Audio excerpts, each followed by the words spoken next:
guess what? What? I totally forgot I have a paper due tomorrow. Oh no, you should ask your professor for an extension. Great thinking. Yo, Professor, I totally forgot I have a paper due tomorrow, and I was hoping that you'd give me an extension. You see, my mom died, and my dog ate her arm, and, I traveled to a different universe, and I ate some ice cream, and it didn't make me feel so good, and met this, shaman, and then I jumped off a cliff, and my shoe's untied, and, I'm really sick. So, yeah. Can I get that extension? Hope you have a radical day. Love, your favorite student. Heart emoji, heart emoji, heart emoji. I don't think that's how you're supposed to send an email to your professor. I mean, I talk to anyone like that. Yeah, I guess. This email is an abomination. I have never received such a rude extension email before. The fact that the student had the audacity to request an extension with such poor formatting and content is appalling. Hey, Professor, why didn't I get the extension? Well, let me show you. First things first, the subject line. Things to include: class, section number, days of the week, time of class. Keep in mind, the subject line is the first thing that your professor sees. So if you have an urgent message, you should address the urgency after you've already addressed these things here. Sweet, bro. Next, a proper greeting. Your email should not start with a body of text. You need what is referred to as, again, the proper greeting. I totally understand what I did wrong. An example of a formal greeting would be, Dear Professor, then the last name of your professor. Those greetings are followed by a comma and then a space in between that and your first body section of your email. I totally get it! Now for the body section of your email.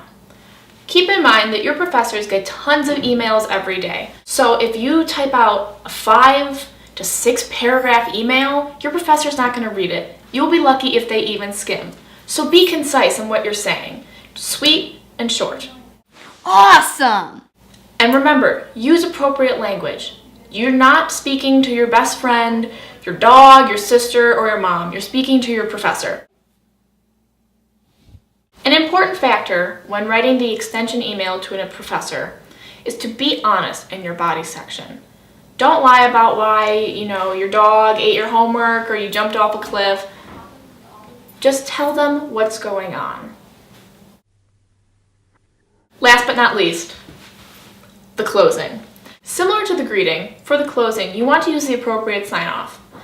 That being a formal sign-off. Far out, dude! An example of a formal sign-off would be, I look forward to hearing from you, comma, or sincerely, comma. Following the comma, use your name. Oh, Professor, I don't know what I'd do without you. Now for the fun stuff. Authorial self. That will be the key to writing your extension email. What is this authorial self you speak of? Let's get started. Now allow me to read you my lesson plan.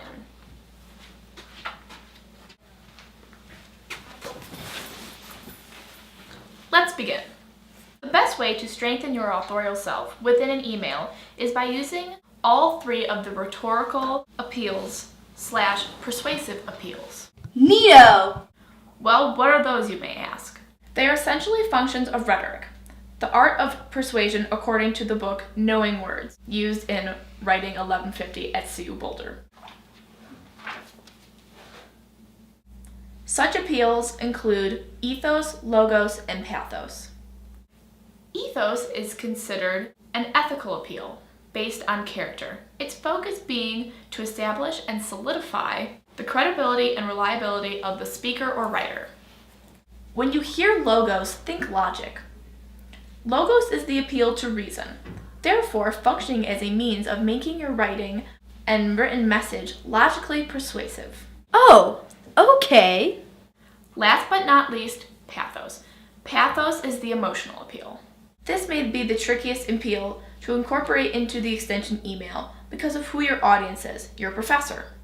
Because such an email is formal, emotion is hard to execute. You don't want to come off overly emotional, yet you don't want to sound like a robot either, because that can be misinterpreted as being insincere or not genuine. I knew that all along.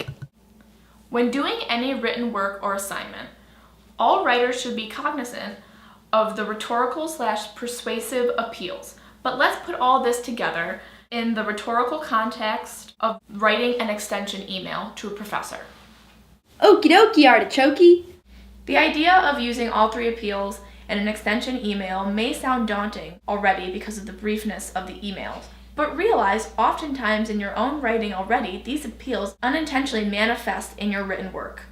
I just love learning. As I mentioned previously, be honest in your email.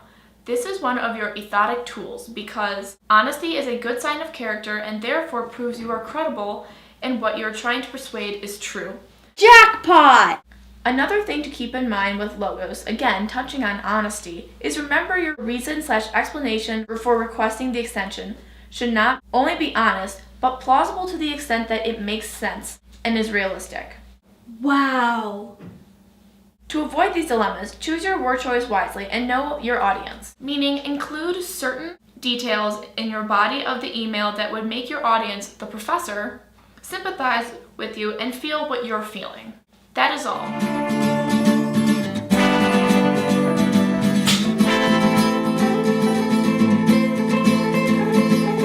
Hey, I have to write an extension to one of my professors. Can you help me with that? Oh, of course I can. I got you, bud. Thanks.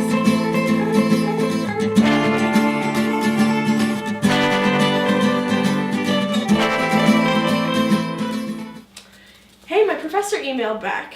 What'd he say? He accepted my extension request. That's awesome. Thank you for all your help. Oh, anytime.